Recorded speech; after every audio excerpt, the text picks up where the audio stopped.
is to get rid of your ego.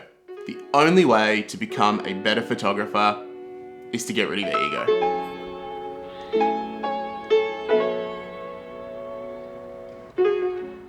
And look, while the title of this video is about becoming a better photographer, this advice also relates to anyone in a creative field as well. It's gonna be a bit of a shorter video, just more of a talking head, but I really just wanted to get this off my chest because I had a really good conversation with a chef the other day actually, and we were talking about ego in professional fields and how oftentimes your ego can actually get in the way of producing the best work that you're actually capable of. So what do I mean? Well, stop thinking you're the best. Don't let experience make you think that you're above others. Experience photography with a level head.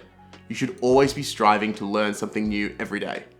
Photography isn't just about capturing images, it's about telling stories, evoking emotions, and connecting with your subject. And believe it or not, but your ego can be a significant obstacle to achieving these goals. To begin, we must understand what the ego is. So, your ego is that inner voice that seeks validation, comparison, and often judges your work unfairly. It's the part of you that craves attention and recognition.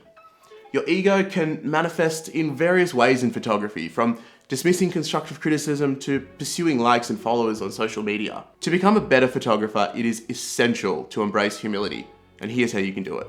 So firstly, seek feedback. You are never ever too good to seek feedback from photographers better than you. I always love hearing what people have to say about my work, good or bad. Constructive criticism can go a long way in developing your skills, even if you've already been shooting for years. And don't take negative feedback personally either. Use it as an excuse to learn and grow. Study the masters. If you are just getting started in photography, study the work of people better than you, and even if you have experience with photography, studying other photographers' work is an excellent way to gain inspiration and learn new methods or techniques on how to take better photos. So, for example, recently I studied the work of photographer Martin Scholler. He's a really cool German photographer that you probably would have seen some of his work. He does these really cool, really close-up portraits of people's faces with this really unique lighting setup, which is basically like two massive banks of lights, and there's a light strobe behind him. So I always loved his work because I thought it was really, really interesting how this guy has basically created a whole career out of just taking photos of just people's faces in this one particular style.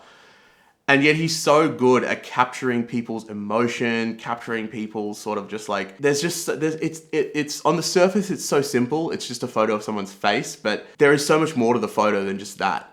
And they are just such dynamic portraits. And I really wanted to sort of further understand how he lights, how he creates, these kind of portraits and these kind of photos. So I created a few portraits, sort of emulating his style. And look, it wasn't, perfect. Like, I didn't quite have the same gigantic, LED banks that he has in order to create it. And I'm not saying that you should, copy iconic photographer styles and claim them as your own, but this exercise really helped me in refining my portrait taking techniques and trying an angle which I had never really tried before. Like, I've never really photographed someone's face that close up. And I thought it was really interesting. I did it as a self-portrait on myself, and I also did it on my friend as well. And I'll put these photos up now just so you can see, but I was really happy with how the images turned out. And I just thought it was a really good exercise. And even though I've been taking portraits for over 9 years at this point, it still was awesome to try and learn something new and try something new as well. Connect with your subject. So while this only really sort of applies when you're taking photos of people, one way you can really improve your portrait photography is by treating your subject like a person rather than an object. Chat with them, find out what they're interested in, make them laugh, have a conversation about their past. All of this will help lower their guard and allow you to get more genuine expressions and images as an outcome. And if we're talking about, subjects that don't speak, like for example, a landscape or something like that, you could always research the history of the place and kind of understand what parts are meaningful and what parts have genuine importance, and try to photograph those. Never stop striving to improve your work. So if you want to become a better photographer, you should always be striving to improve your work and realize that there is no finishing photography. If you aren't learning, you are stagnant and you will not improve or reach your fullest potential. So even the best photographers that have shot for many years, they all say there is always something new to be learned. Edit thoughtfully. There is no need to over edit. Less is sometimes more. So it can be tempting in the modern era to apply filters, grain effects, and other presets onto your photos, especially as a beginner. Do not over edit. Sometimes less is really more. Really try to focus on what the edit is trying to portray. Perhaps the image is more powerful in black and white if the shapes in the image lend better to a contrasty shot. Play around, but always use the subtractive method of editing rather than the addition method. So like, it's way easier to strip things back when you see something isn't working than to just keep piling on the effects and the Photoshop. This is extremely important, especially in retouching photos of people, because like I frequently see photographers going so far north retouching people that they end up removing all distinguishing features of someone's face. Keep a few creases and marks, it is what makes us human. Plan your shots out, slow down and consider, what are you actually taking a photo of? How does it relate to the storytelling aspect of the image? And don't just spray and pray.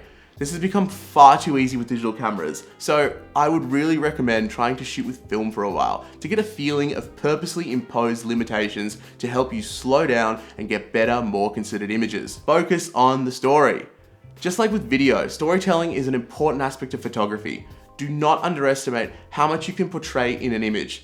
Think about how every element relates to the final photo and understand that everything from lighting to depth of field and more can be crucial in establishing a narrative in a photograph. So it can be tempting to try and just showcase technical skill and ability in photographs, especially with how many gear whore photographers there are online, you know, the ones that talk more about their camera gear rather than their photos. But you should really try to focus on conveying an emotion or a story in your images. Focus on that and you will naturally produce better photos. Remember, it is not about the number of likes or followers, it's about the impact your photographs have on others and yourself.